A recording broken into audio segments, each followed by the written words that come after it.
Okay, any questions before we continue?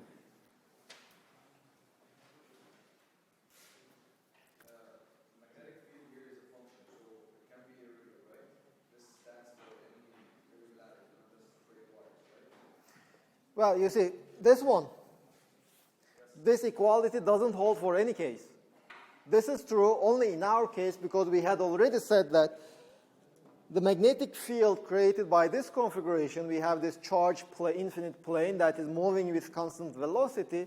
We had already identified that the magnetic field lines above the plane from this perspective should be towards the left, and below the plane they should be towards the right. If this is satisfied, and then we said that the magnitude of the magnetic field can only depend on the distance from the wire, that is only on the y coordinate, it cannot depend on the x coordinate. That also we had identified. And after that point, we said that let's consider this loop, rectangular loop. For that rectangular loop only, in this configuration, the integral of B dot dl is equal to this one.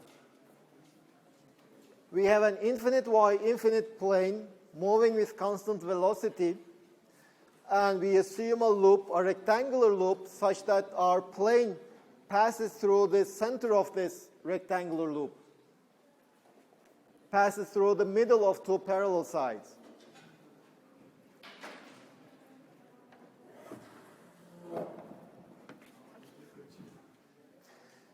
Only in that case, this result is correct. This equality is correct. Now the Ampere's law,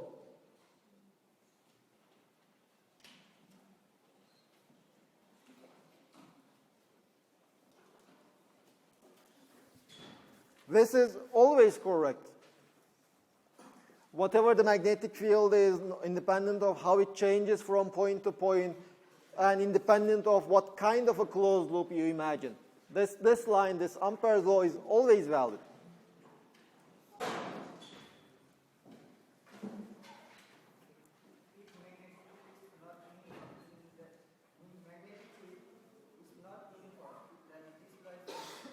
If the magnetic field is not uniform, we cannot make this simplification, but this is still valid.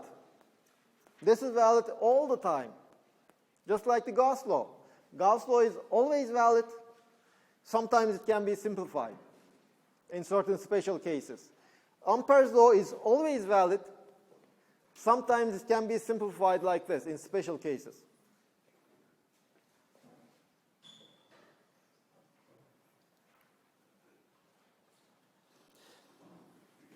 Other questions? Okay, so the last thing that remains to be able to obtain the magnetic field created by this configuration is what is the enclosed current by our loop, this one. Now, to calculate the current, again, we will be just using the definition of the current. Remember, we said that the current is the charge that passes through. Well, in the case of an infinitely thin wire, we assume the point, but we also said that if we assume an area, the current is the charge that passes through that area per unit time. So this is my loop. Let us just place this loop. Let's also see how it looks over there. This is how that loop looks like.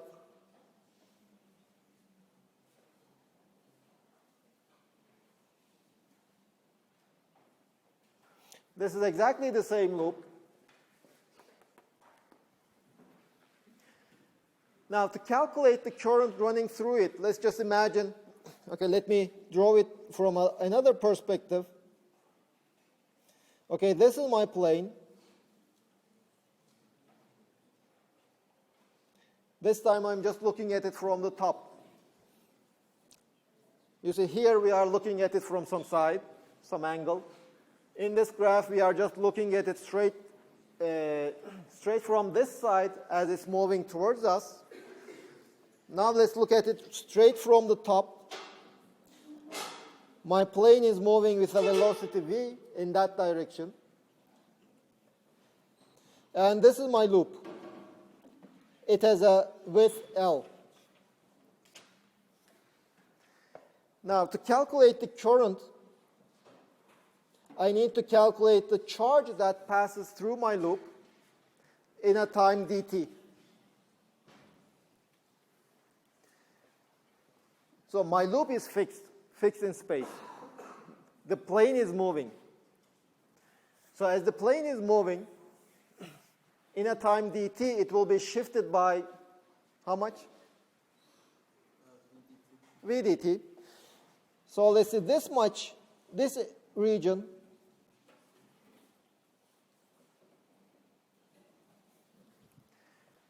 all of this region will move from one side of the area to the other side of the area. So the dq over here is nothing but the total charge in this area. But we are already given that the surface charge density is sigma. So dq, what is the area of that region? You see, this area has width v dt and a height L. L times v dt. This is the area, and the charge per unit area is sigma. So if we multiply by sigma, this is the total charge in this area. And all of this charge passes through my loop in a time dt. So the current, enclosed current, is equal to LV sigma dt divided by dt, or L times V times sigma.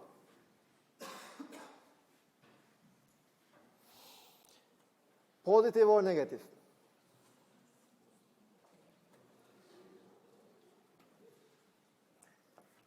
Is this current a positive current or a negative current? How do you decide? This is our loop. This is the sense in which we go around our loop. Again, take your right hand, your fingers around your loop. This is the positive direction of the current. And the current is in that direction because all this plane is moving towards you, so the current is towards you, so it's a positive current. So this is our I enclosed. And we are almost done. B dot dl, we had evaluated it to be B at a distance L bar times L. This should be equal to mu 0 L V times sigma. L's we can just cancel, and B at a distance L bar is equal to mu 0 V sigma over 2. One thing to note, nothing here depends on our distance from the wire, from the plane. So the magnetic field is constant. So B is uniform above the plane and also below the plane.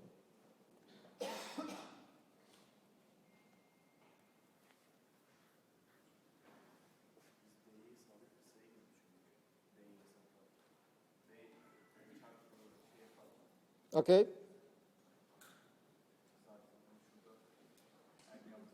Okay? Well, you see, we started by assuming that maybe B might depend on my distance from the plane. It might depend on it. We don't know. We said that, okay, let's assume this circular loop, rectangular loop, which has a thickness 2L bar. And in that case, the integral of B dot dl will depend on the magnitude of the magnetic field at a distance L bar. And that is actually what we obtained. We found that the integral of B dot dl depends on the magnetic field, the magnitude of the magnetic field at a distance L bar from my plane. So in principle, if we change L bar for a different rectangular loop, BL bar could have had a different value. We don't know yet. But when we find the final result, it doesn't depend on L bar. So even if we had chosen a different value of L bar, we would have obtained exactly the same value. So that tells me that although in principle it could have some dependence on the distance from my plane, in reality, it doesn't depend on the distance from the plane. Now, you see, before we were only making some arguments on its general behavior. In which direction does it point? And in fact, that was the only thing we used. We only identified its direction. At the top is the magnetic field lines are horizontal. At the bottom, they are also horizontal, pointing in the opposite direction. So this much doesn't tell us whether B depends on our distance from the plane. But it turned out that B is independent of our distance from the plane.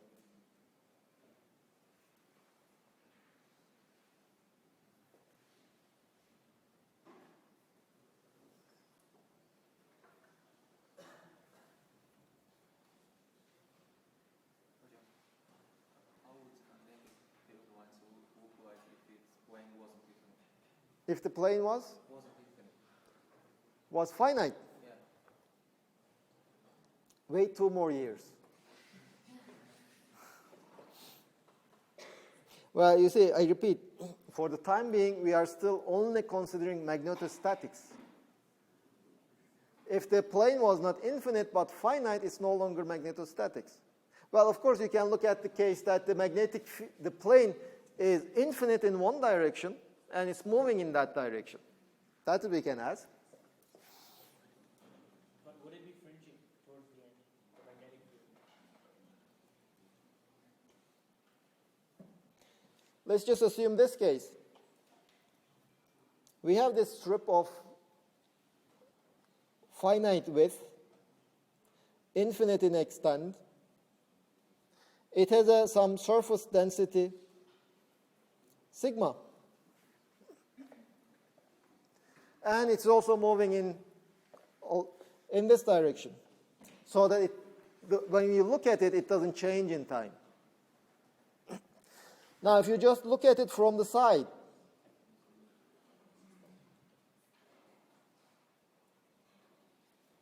and the velocity is pointing towards you, we had already seen that if it was infinite, the magnetic field line just above and below should be looking in this direction and in that direction. These are the magnetic field lines very close to the middle and very close to your strip. Now, if you are very far away from your wire, at a distance that is much, much larger than this thickness, then it just looks like a straight wire with zero size, zero cross-section. So very, very far away, the magnetic field lines are just circles.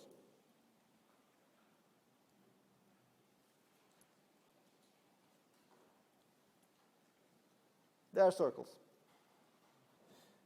In between, they will just look like this one. You see, magnetic field lines have to form closed loops.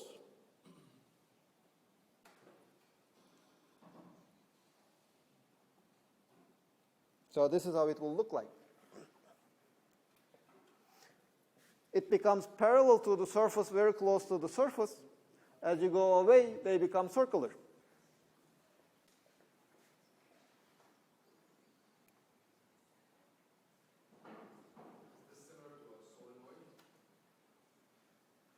In a solenoid, you see, the magnetic field lines are only inside the solenoid. There is no magnetic field lines outside. Well, in the solenoid, it looks completely different. Very far away, it just looks like a very thin infinite wire, not a solenoid.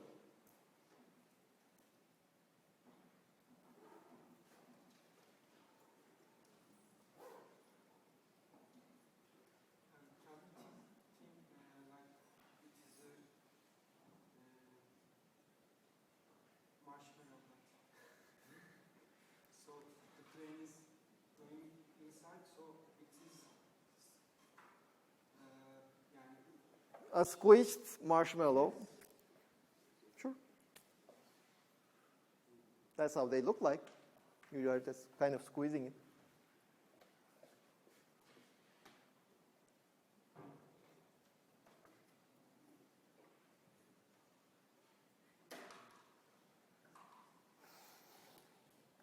Let's do another example of Ampere's law.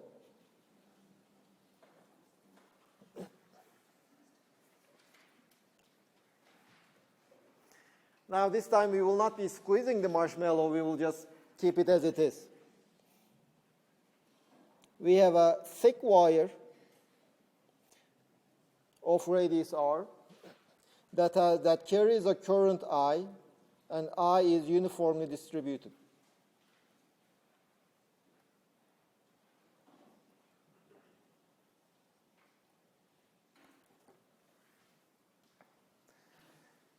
So the charges are moving all in this volume, and the current density, that is the current per unit area, is the same throughout our wire. Then what is the magnetic field? Or let's also put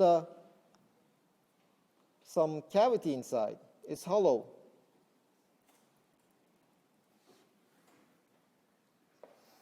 If you just look at it from the side, what you see is a disk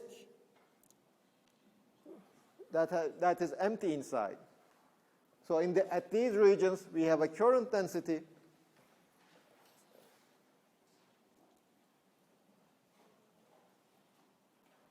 that is pointing towards you at everywhere. Current density is constant.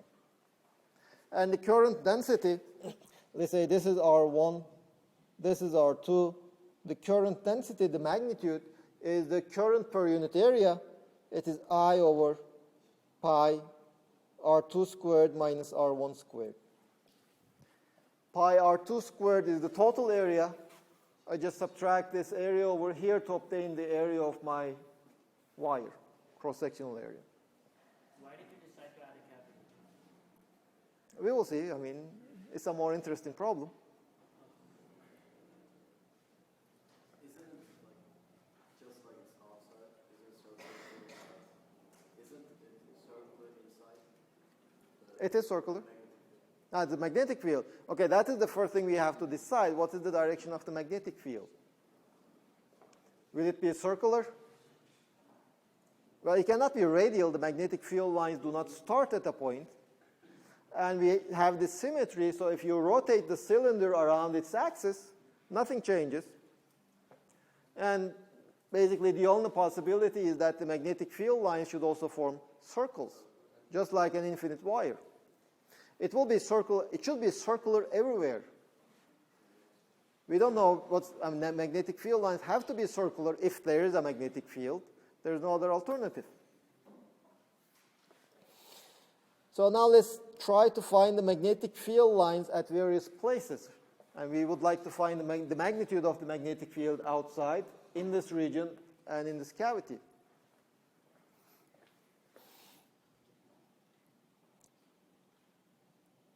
So this is my wire.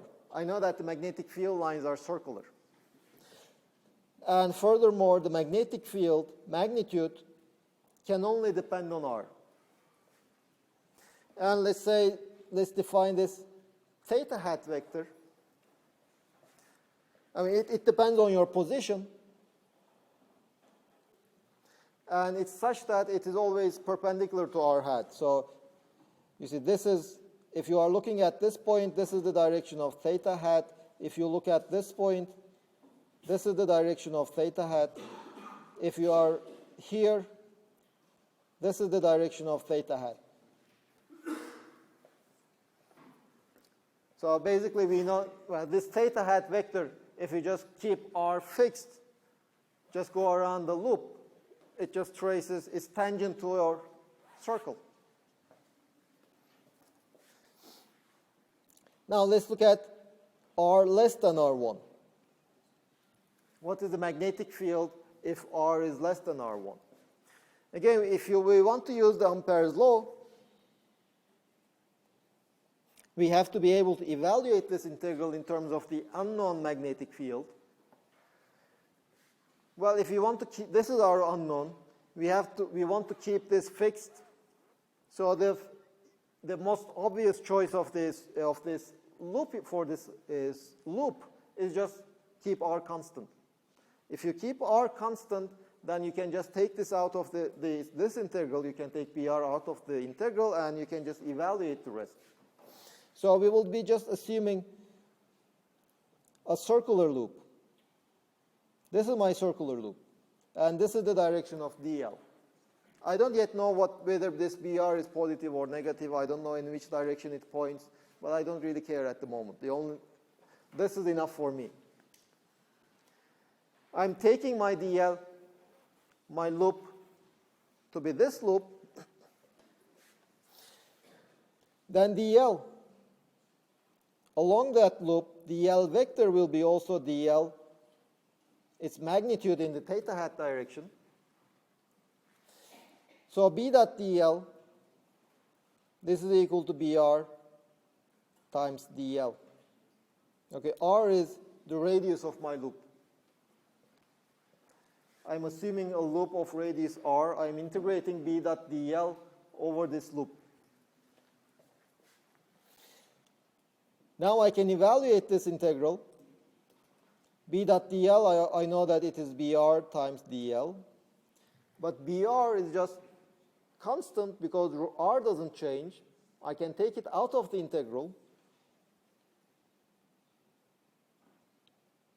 Now the integral of DL, this is the length of these very small segments making my loop. The sum of their length just gives me the circumference of my loop, the total length of my loop. But that is, the circumference of this loop is 2 pi r. So we already evaluated B dot DL. Well, in fact, whether I choose a circle in this cavity or a circle over here or a circle over here, this result will be the same. Here I didn't make any assumption whether I'm in this cavity or here. I didn't make any assumption on that. Now, if I am in this region, what is the total current, enclosed current?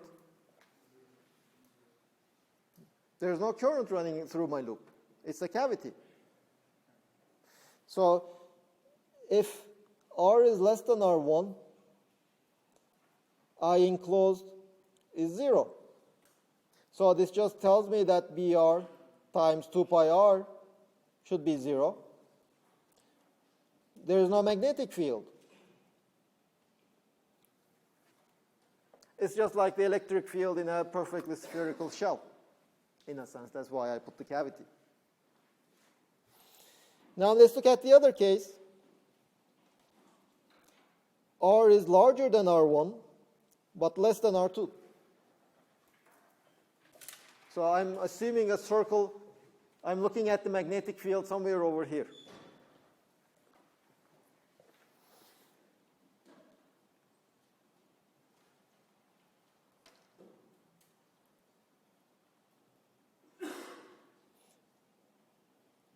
This time I will be considering such a closed loop. But for this loop also, the integral of B dot DL, this is equal to BR times 2 pi r. Now the question is, what is the enclosed current?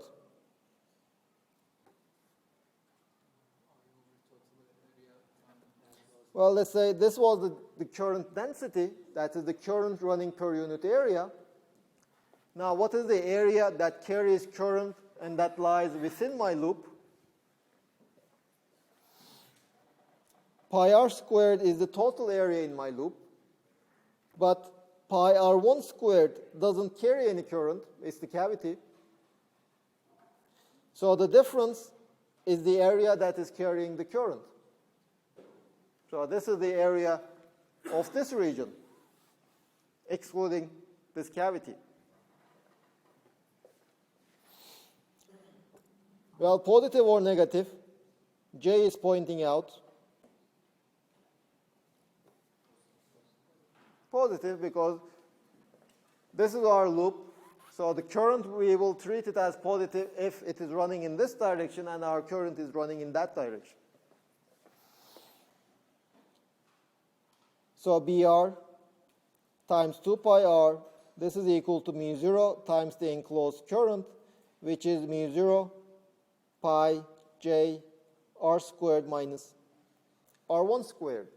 Or B of r is equal to mu 0 over 2r I r squared minus r1 squared divided by r2 squared minus r1 squared. Sorry, I have this pi.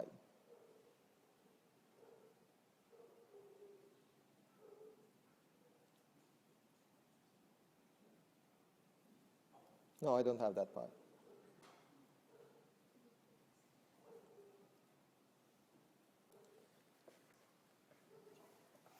Well, we can check certain limits. Well, I replaced j by its expression, which contains an additional 1 over pi. You see, j, if you remember its expression, j is I over pi r2 squared minus r1 squared.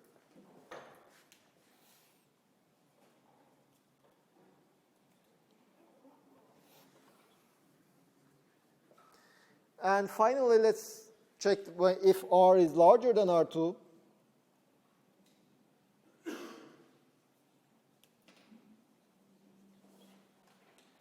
In that case, we should consider our loop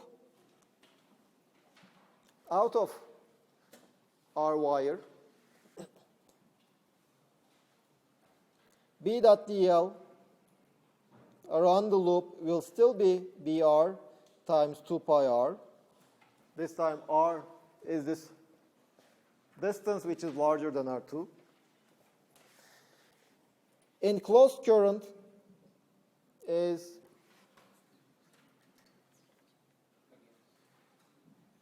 what is the enclosed current? Well, it's the total current.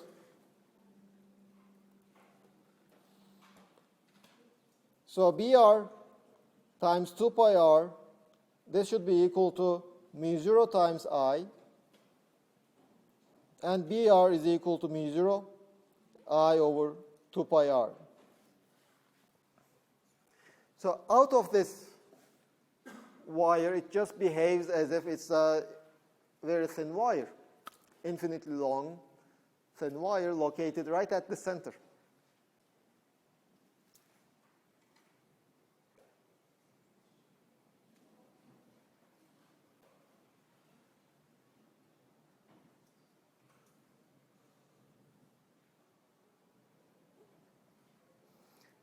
Any questions?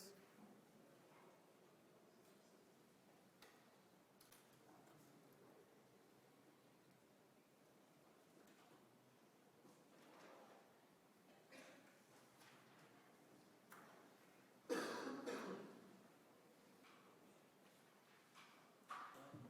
the last case, for the current is not j times pi r2 square minus pi r1.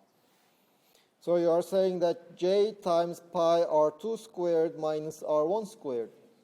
This is equal to I over pi r2 squared minus r1 squared times r2 squared minus r1 squared times pi. Because this is rj.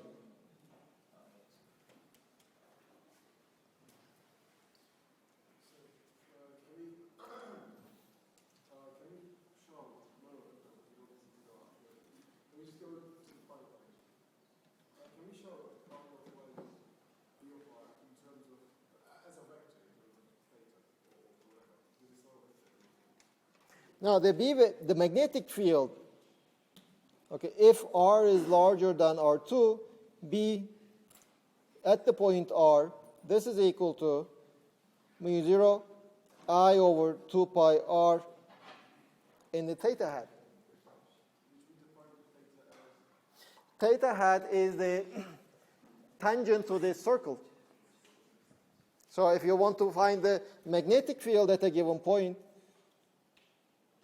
let's say magnetic field at this point is in this side. This is my theta hat. At this point, this is my theta hat. So a magnetic field here is pointing in this direction. The magnetic field here is pointing in this direction. Theta hat, at every point, theta hat has a different value, has a different direction.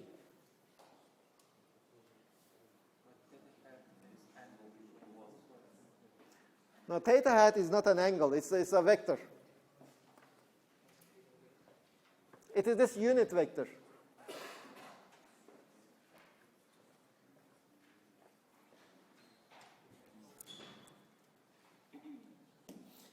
I mean, why do we use the name theta? Well, you see, x hat is the direction in which the x coordinate is increasing. Theta hat is the direction in which the theta angle is increasing. This we usually define as theta. So that's why we use that name, theta hat.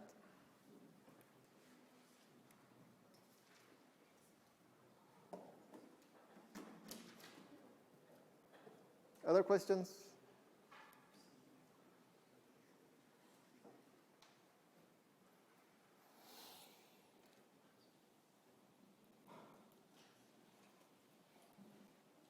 Let's just review an example that we had discussed a few weeks ago. If you remember, we had this case. We had a uniform magnetic field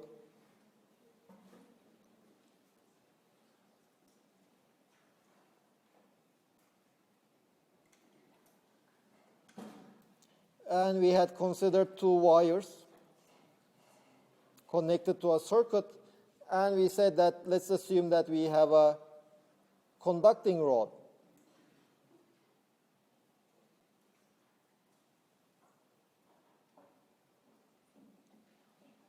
Which was moving in this direction with velocity v. So considering the electrons in this metal, what is the direction of the force that those electrons feel on the average? F, the force acting on a charge, is V cross B. The electrons are on the average moving with a velocity v in that direction. B is into the screen. V cross B is upward, so the electrons are moving downward.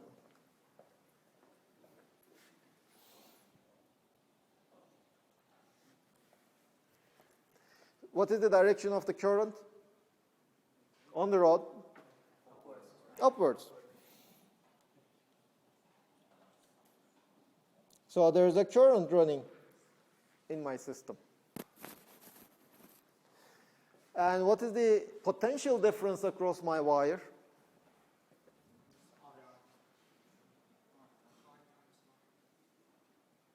What is I? Okay, let me ask it in this way. What is I? Here is my problem. What I know is I know V. I know, let's say, this length L. This is the length L inside this uniform magnetic field. I know the resistances R. In terms of these parameters, what will be the current?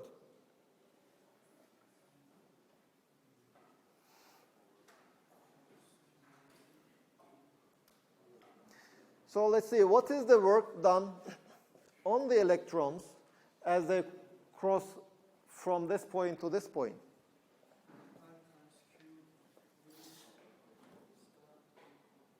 The force is Q times V times B. This is the force, the magnitude of the force acting on the electrons. The work done will be force times L. The force is uniform. So this is the work done. This is equal to QVBL. I'm not paying attention to the signs yet. Now we had defined the EMF of a battery as the work done per unit charge.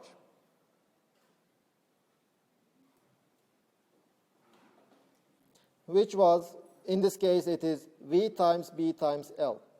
So this is the EMF corresponding to this rod. So this moving rod is basically a source of EMF. And once we know the EMF, just divide by the resistance, and that gives you the current running through the system.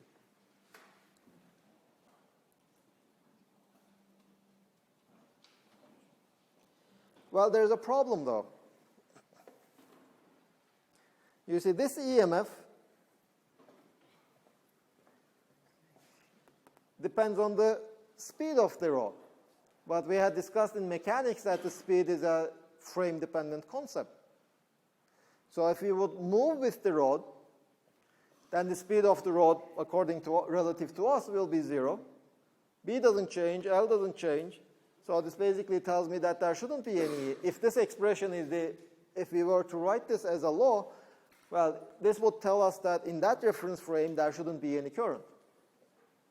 So we should better rewrite this in a different way. Without the velocity? Without the speed, if possible. Now let's say that this distance is x. Can we relate the speed to the change in x? V will be just dx by dt. I'm just ignoring the signs. I'm just talking about the magnitudes for the time being. But this tells me that epsilon is dx by dt b times L. Okay, in this system at least, B is constant. It doesn't depend on time. It's uniform and it doesn't change in time. L is constant. It doesn't change in time. So this we can write as d by dt B times x times L. Well, what is x times L?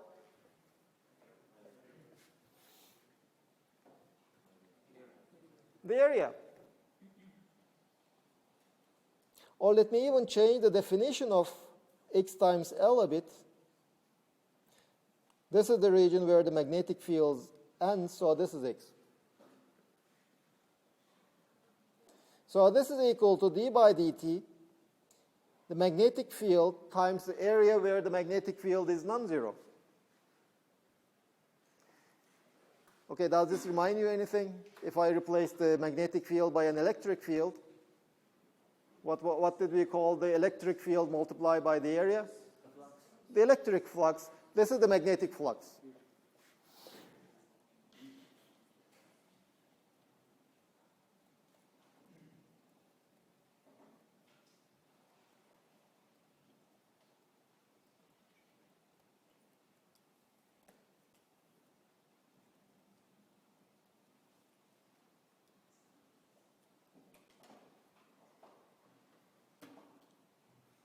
So EMF, we can just write it as the rate of change of the magnetic flux.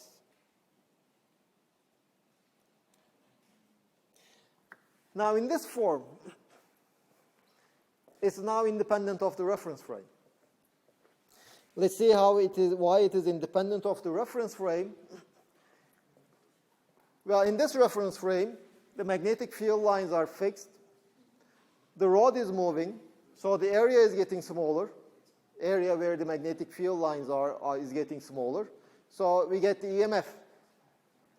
If I start moving with the rod, okay, the rod is at rest, but now the magnetic field lines are moving. So this is a region where, this is the region where there is a non-zero magnetic field. So the area where the magnetic field is non-zero is getting smaller because this region is growing. So we again get a current.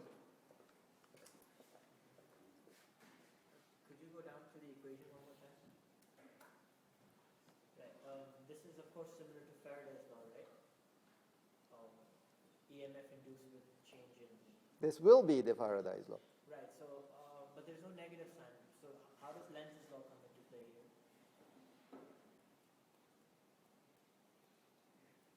Right, so how do we get back to that? We just proved the left one, right? Now you see, up to this point, we said that we are dealing with the magnitudes only. So up to this point, we have only the magnitudes. I didn't talk about the signs. I didn't talk about the sign of the EMF also. So this will be our law. And this minus sign is also called the Lenz law. The other equation is still with Which one? This one. Yes.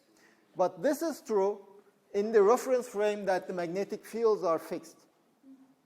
This is correct only in that reference frame. We cannot say that this is true in every reference frame.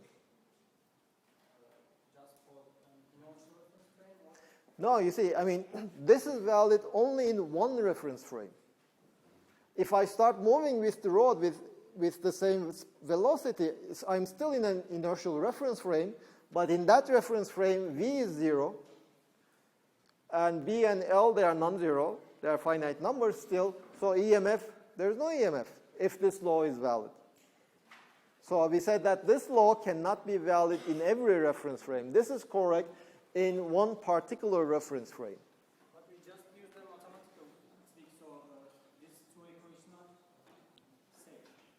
same. In one reference frame, both equations are the same. In one reference frame. So now we have a prediction though. This gives us a prediction. We are claiming that this law is valid, or this one is valid in every reference frame. But if this is true, you see, the flux, we said that it is B times A. It can be changing due to two reasons. It might be changing if A is changing. That is what the case we had here. It will also change if B is changing.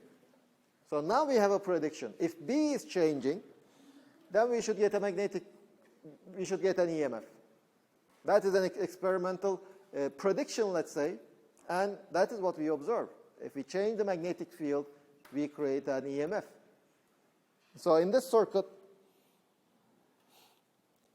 if we were to consider such a system, but we keep the rod fixed, it's not moving, but we just increase the magnetic field, that law tells us that we should still get an EMF. Now we will continue with that EMF also tomorrow. So how about the work done? His magnetic field is doing any work? What you do? Magnetic field is not doing any work. What is it doing? What's it there? There are two possibilities. One is the rod might not, if there is no external forces, the rod will slow down. So basically it's the boundaries of the rod that is doing the work. If you are pushing it, you will be doing work. Now I had a question over there first.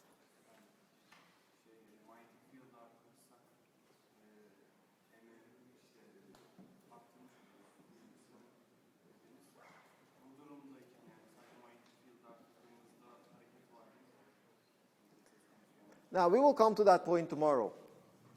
Okay, don't forget your question. I will answer your question tomorrow. Now, when we discuss this law in more detail.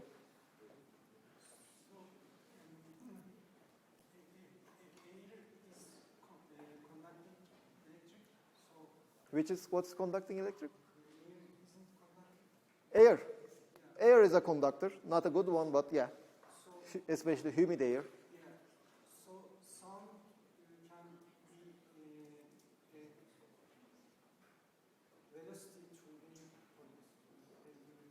Yani havayı hareket ettirirsek bir noktada bir EMF yaratmış olmaz mı? Yani ben çok yüksek sesli bir şey bir yerden verdiğim zaman bir elektronik aleti bozmaz mı? Yeah, you see, the problem is what creates the magnetic field?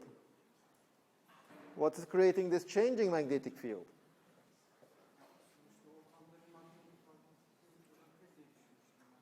So is it changing? If you create a large sun, will you be creating a changing magnetic field?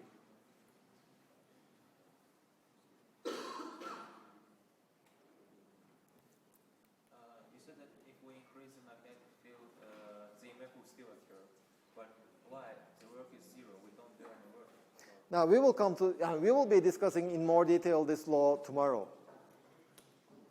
Well, basically what I can say is, at the moment it's a prediction we made after this derivation, which is confirmed by experiment. Now, the problem will be, how do you increase the magnetic field? If you think in terms of the magnetic field lines, how do you increase the magnetic field? How will you sketch it using magnetic field lines? Well, if the magnitude is increasing, that means the density of the magnetic field lines should be getting larger and larger. because the density of the magnetic field lines is proportional to the magnitude of the magnetic field. So if you are increasing the magnetic field, the density should be larger, but that means there should be some magnetic field lines entering my area from somewhere. I mean, what is creating this magnetic field? It should be creating, if you want to increase the magnetic field line, it should be creating more and more magnetic field lines. So you should be compressing them in a smaller area, but that means magnetic field lines are crossing this rod. So that's basically why you still create a EMF. Well, I mean, they will probably lock us down. Why is this not down? Energy conservation, to say at least one thing.